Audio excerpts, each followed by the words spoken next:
Hello friends, welcome back to another week of our vegan baking basics. This is week 4 and today we're going to make some chocolate chip cookies. So super excited to share this recipe. It is one of my favorites. As far as vegan substitutes go, I feel like this one is super convincing. I've definitely given these cookies to omnivores and they had no idea they were vegan. I've definitely gotten comments like, if all vegan food tasted as good, I would be vegan all the time. So if you are trying to convert somebody over to the dark side, these cookies are a great way to do it. So the lineup this week is a little bit more complicated, and I've kind of tried to slowly incorporate more weird ingredients week by week to not overwhelm you. So weird stuff per se this week is we have shortening, which you may remember from our first episode, which was the frosting. There is vegan butter again. And then today we are diving into egg replacement a little bit. So what I like to use for this recipe is aquafaba, which is just the liquid from canned chickpeas.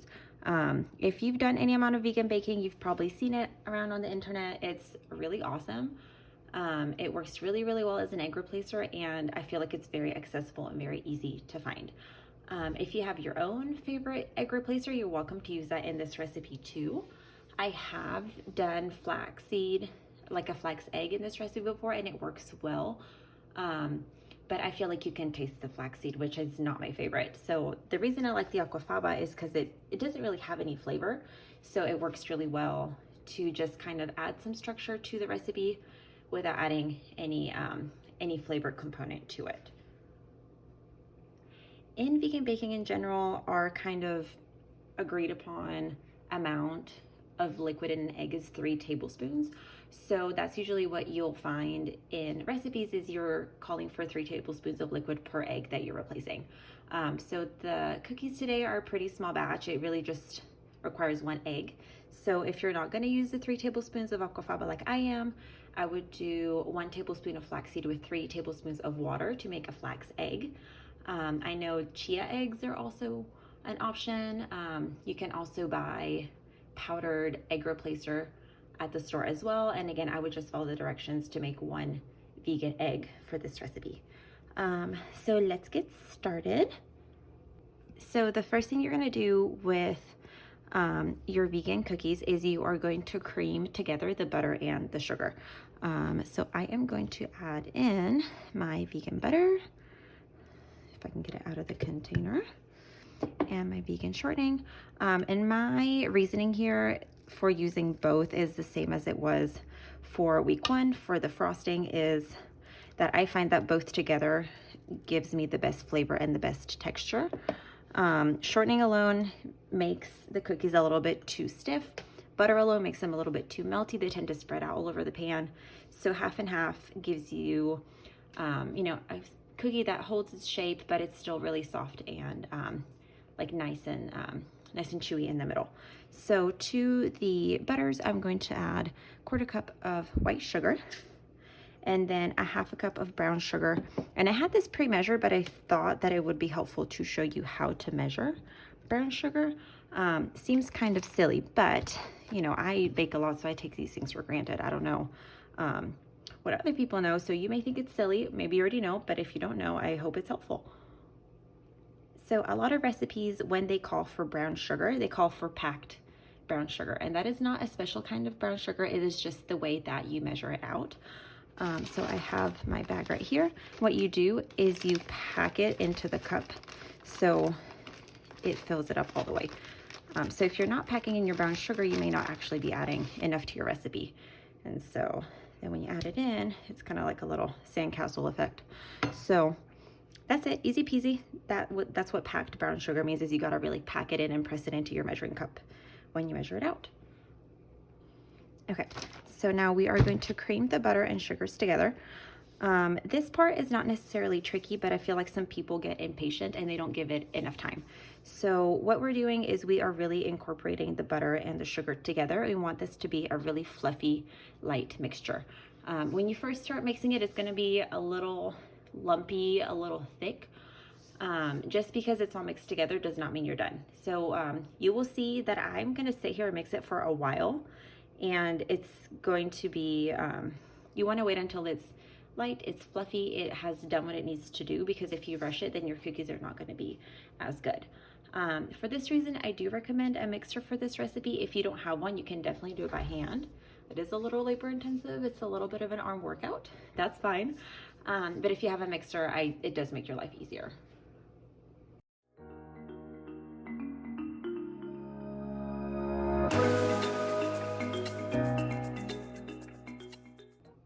Okay, so this is off to a good start, but don't stop here. This is mixed, but it's not creamed like we want it. So again, be patient. You gotta whip it, and you gotta whip it good.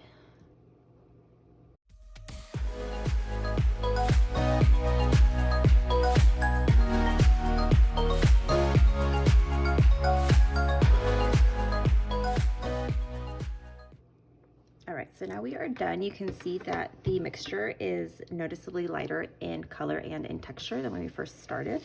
And that's what you want. So, you know, it's very soft. It's literally, it's like whipped butter, because it's what it is. It's sugar and butter. So this is perfect. So now we can move on to our next step. We are going to add in our egg replacer and our vanilla. So again, just I'm using aquafaba. If you would like to use something else, you can, but I would give aquafaba a try. It's really awesome. And again, super cheap.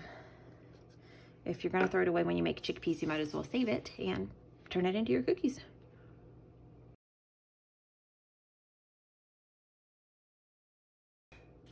Okay, and then lastly, all we have to do is add in our dry ingredients. So in here is just flour, baking powder, baking soda, and salt. My salt is dark because I have a little secret. I like to use smoked salt. This is just salt I got on clearance at TJ Maxx a couple years ago. I really only put it in cookies, but it is awesome. It adds just a little bit of extra depth of flavor, and it makes your cookies feel extra fancy. I promise it doesn't make your cookies taste smoked. It doesn't make them taste barbecuey, but it just adds a little something that you're like, oh, these are really good. Like, you know, you can't quite put your finger on it, but it's something delicious. So if you can get your hands on some, I really recommend it. If you can't, regular salt works perfectly fine.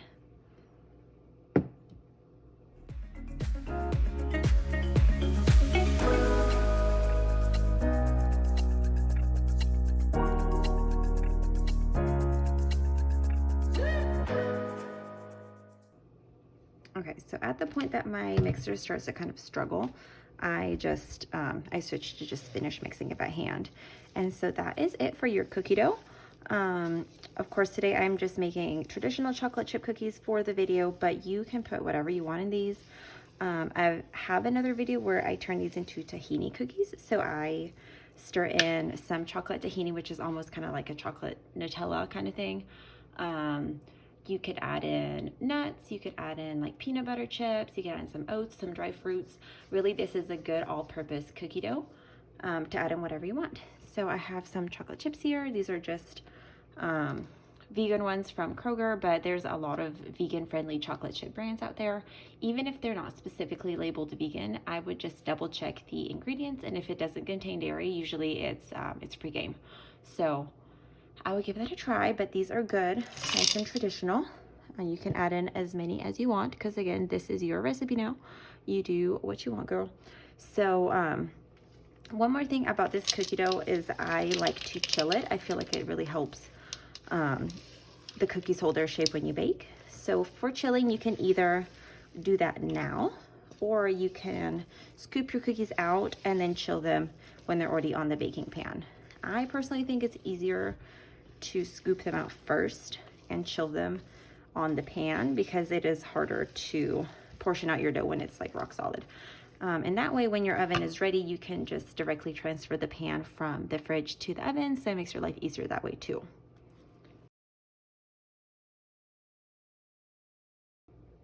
So for your cookies, I do recommend putting some sort of lining on your baking sheet. I do like these silicone liners, but parchment paper also works really well. I just think the parchment paper, I think the silicone liners are nice because they are reusable, and they don't have to be expensive. You can find them at TJ Maxx. A lot of times the grocery stores have them too, of course, Amazon. So it doesn't have to be a huge investment, but it is nice that You know, they're reusable. You can just pop them on and wash them, and then they're ready for another round. And then I like to use a little scooper for my cookies. It just makes them really cute, but again, not necessary. You can definitely just use a spoon as well.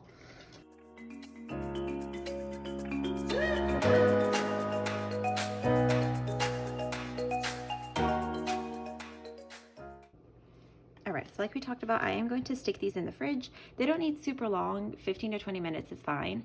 And while they're sitting in the fridge, you can go ahead and preheat your oven. And then when it's ready, you're gonna directly take your pan from the fridge into the oven.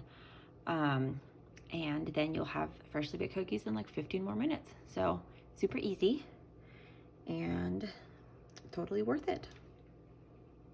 All right, cookies are all ready. You can see they look awesome. They did spread a little bit. Honestly, I think I could have left them in the fridge a little bit longer, but they're all nice and gooey in the middle. Oh my God, that chocolate. And then edges are nice and crispy. These are my favorite. They're seriously so good. So just a few little like Q&A things. What brand of vegan butter and vegan shortening do I use? So I showed these off in my frosting video as well, but in case you missed it, I like this Nativa shortening. It is red palm coconut oil, and it, you know, has all like the fancy stuff. So it's a little bit better than just, you know, like the cheapo Crisco or other shortening. The other brand I like too is Spectrum. I mean, I feel like they're pretty equivalent. Any kind of cleaner shortening is going to work well. I like going for a slightly more expensive, nicer shortening because you can really taste it in the recipe. And I feel like if you get a cheap shortening that doesn't taste good, then it's gonna kind of ruin the whole thing. And that's just sad because you work so hard, you want these to taste good. And then butter, I like this Country Crock avocado oil butter. I've also used the almond oil butter, works really well. Earth Balance is another good option. I just picked up some Melt vegan butter sticks. I haven't played with those yet, but that would be an option as well. But this I can just find on my regular Kroger. It's pretty cheap and it works well. And I like that it comes in sticks, so it's easy to measure.